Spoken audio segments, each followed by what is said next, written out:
Hello friends, मैं धीरज वर्मा आप सभी का स्वागत करता हूं मेरे नए यूट्यूब वीडियो में, जिसका टॉपिक है हजारीबाग शहर में जो ये ओखनी का जो ये लड़का का जो मर्डर हुआ गोली मार के, उससे रिलेटेड टॉपिक में मैं वीडियो बनाना चाहता हूं। तो देखिए इसमें क्या हुआ है। ये जहाँ तक इस हत्याकांड का खुलासा होने के बाद जो पता चला है, जिसमें पता चला है कि एक तरह का पारिवारिक विवाद था, पारिवारिक आपसी कुछ रंजिश था, जिस कारण ये हत्याकांड हुआ है। इसमें पता चल रहा है कि शायद कोई उनका जो भी इंटर कास्ट लव मैरिज शायद इसमें मेन कारण है। इसके अलावा आपसी एग्रेसिव मनमुटाव, एग्रेसिव लड़ाई झगड़े इसके पीछे मुख्य कारण है। देखा जाए तो मेन कारण है इंटर कास्ट लव मैरिज, जिसको हम बोल सकते हैं। देखिए हमारे देश का संविधान कानून किसी भी कास्ट किसी भी धर्म में शादी करने के लिए अनुमति देता है, लेकिन एक सोसाइटी का जो रियलिटी है, वो कानून संविधान ये सब से थोड़ा अलग है। हर तरह का चीज़ में देख लीजिए, चाहे वो दहेज प्रथा देख लीजिए और भी कई सारी चीज़ें देख लीजिए आप।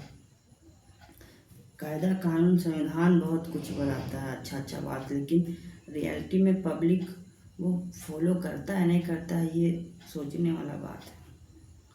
तो मेन कारण यही था कि जो भी लव मैरिज हुआ होगा तो इसमें लड़की पार्टी जो था वो एक तरह से खुश नहीं था इसके प्रति।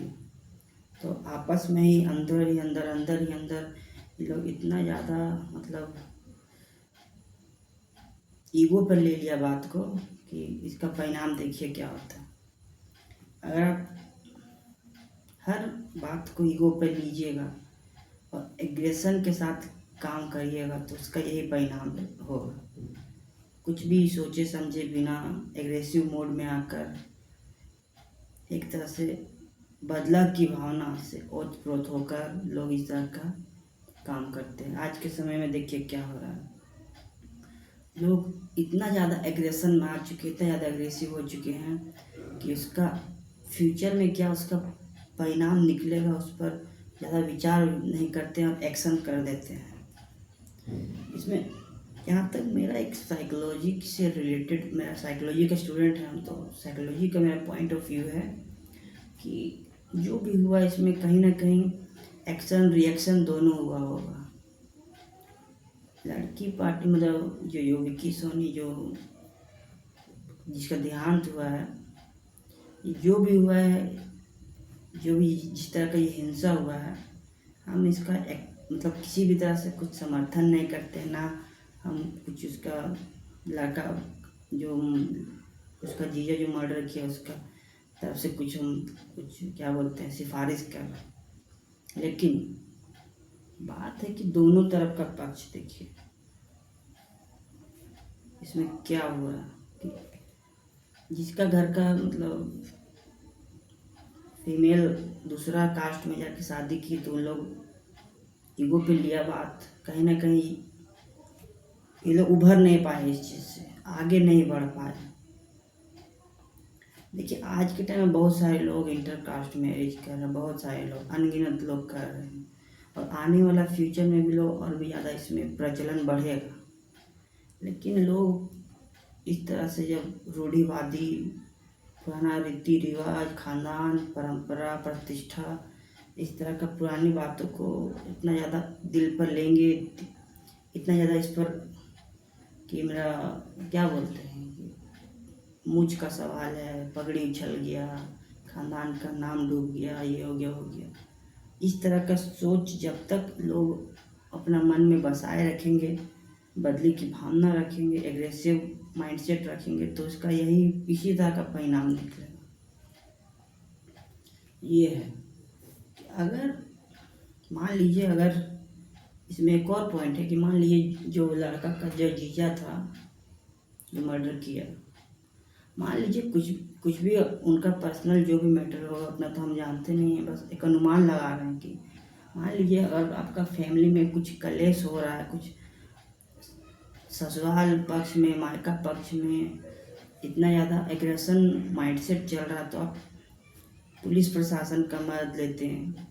अपना समाज का जो प्रतिष्ठित नेता लोग होते हैं, प्रतिष्ठित पहुंच वाले जो रसूखदार लोग होते हैं, जो समाज का सेंसिटिव मुद्दों में अपना अनुभव रखते हैं, उनका आप हेल्प ले सकते थे कि मुझे इस तरह से मेंटली टॉर्चर किया जा रहा है, मेंटल हरासमेंट किया जा रहा है मेरे ससुराल पक्ष से, जो चाहे जो भी हो एक्स वाई जेड, जो भी हो, साला हो चाहे ससुर हो चाहे जो भी हो एक्स वाई जेड, आपको जो भी मेंटली टॉर्चर कर रहा था या हरासमेंट कर रहा था, तो आप उसका पुलिस प्रशासन से, मुखिया होता है, वार्ड पार्षद, एमएलए, विधायक, बहुत सारे लोग होते हैं ऐसे, तो उनके पास आप जाके कुछ समझौता करवाने का कोशिश करते हैं। कुछ पारिवारिक जो कलेश ये जो था इतना ज़्यादा एग्रेसिव रूप ले लिया, इसका कुछ समझौता करवाते हैं, आपस में बैठ के बात विचार करते हैं, इसका भी सॉल्यूशन। हर प्रॉब्लम का सॉल्यूशन होता है कम्युनिकेशन करना, संचार करना, आपस में बातचीत करना, बैठकर बिना हिंसा का सहारा लिए शांतिपूर्ण तरीके से भी आप बड़ा से बड़ा मैटर सॉल्व कर सकते हैं। लेकिन आज के टाइम में क्या हो रहा है, लोग शांति को कायरता के रूप में लेते हैं कि ये एक तरह का क्या बोलते हैं, लोग अपना मर्दानगी के ऊपर ले लेते हैं बात को। अगर अहिंसा का बात किया या शांति से समझौता का बात किया, तो ये माइंडसेट जब तक रहेगा, लोग शांतिपूर्ण बातचीत को, वार्तालाप को जब तक एक कायरतापूर्ण मानते रहेंगे, अपना मर्दानगी के खिलाफ मानते रहेंगे, तो इसी तरह का ऊट पटांग एग्रेसिव हरकत होते रहेगा, जिसमें कई सारे परिवारों को कीमत चुकानी पड़ेगी। देखिए विक्की सोनी का डेथ हुआ, उसका तो परिवार बिखर गया, उसका भी जो भी, अगर हमको तो कुछ खास मालूम नहीं है अगर शादीशुदा होगा या नहीं होगा, तो उसका भी फैमिली बर्बाद हुआ। अगर शादीशुदा नहीं होगा तो फिर भी जान गया, नुकसानदायक है। और जो मारा है, कितना भी चतुराई कर लिया, कितना भी चालाकी कर लिया, फिर भी जाल में फंसी गया, पुलिस प्रशासन का जाल। तो जो जीजा है उसका भी फैमिली बर्बाद हो गया, जो साला है उसका भी फैमिली बर्बाद हो गया, समाज में कितना नेगेटिव इमेज गया है।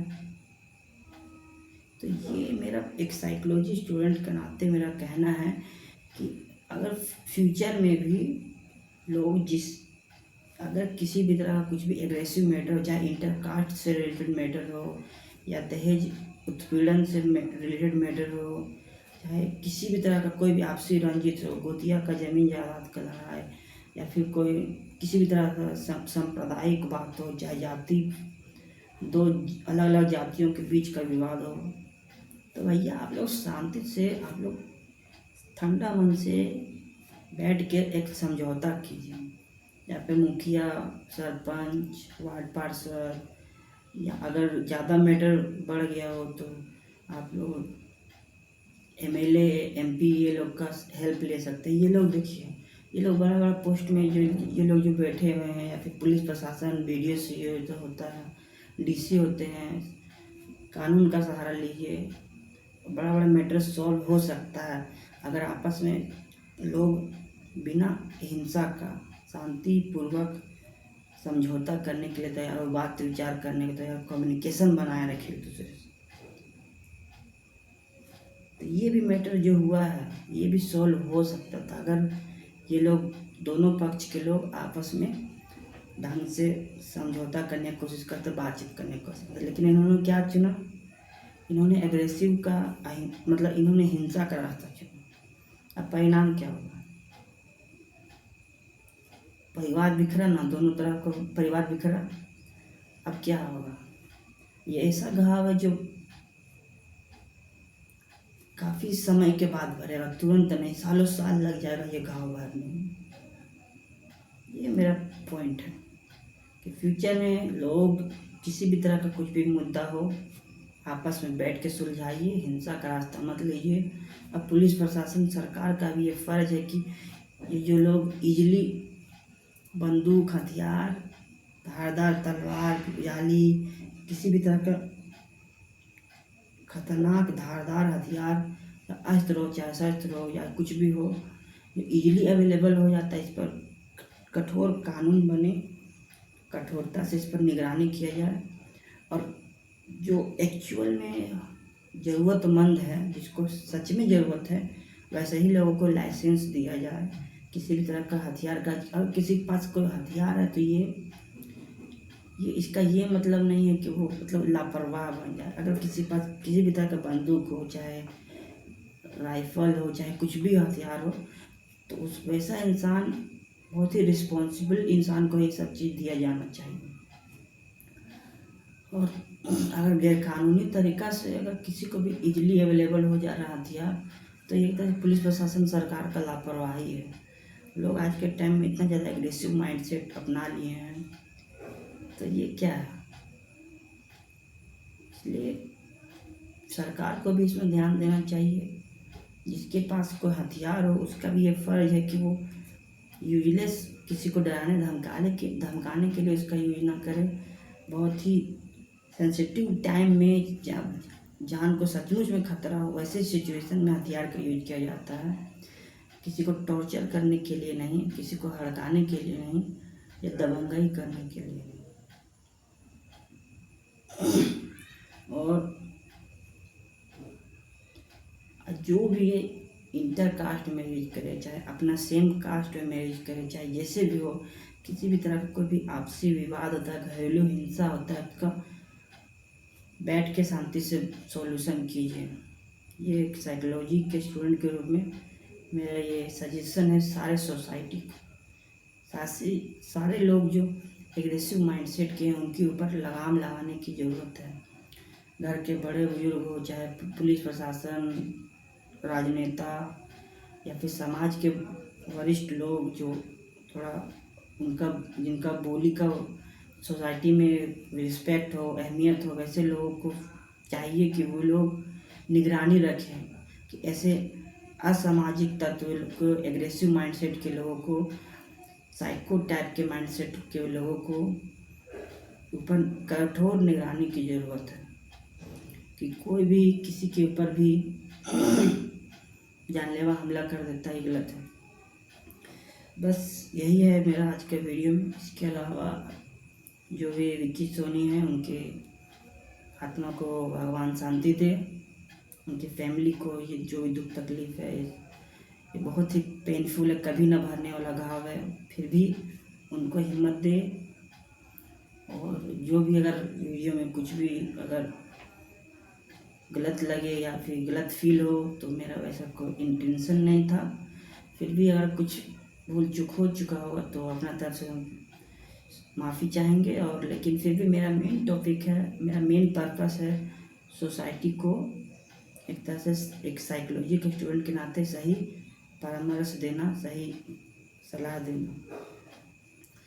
और एक और बात है कि एक साइकोलॉजी के स्टूडेंट के नाते मैं ये सजेशन दे सकता हूँ सोसाइटी, चाहे वो कोई भी जात, धर्म, जाति, अमीर गरीब, किसी भी तरह का कोई भी लोग हो, एक मनोविज्ञान के छात्र के रूप में मैं एक सलाह दे सकता हूँ सोसाइटी को कि किसी भी तरह का कुछ भी आपके साथ कुछ भी लगता है कि कुछ गलत हो रहा है तो उसमें आप फैमिली काउंसलर का सलाह ले सकते हैं, क्रिमिनल काउंसलर का सलाह ले सकते हैं, पुलिस प्रशासन का मदद ले सकते हैं।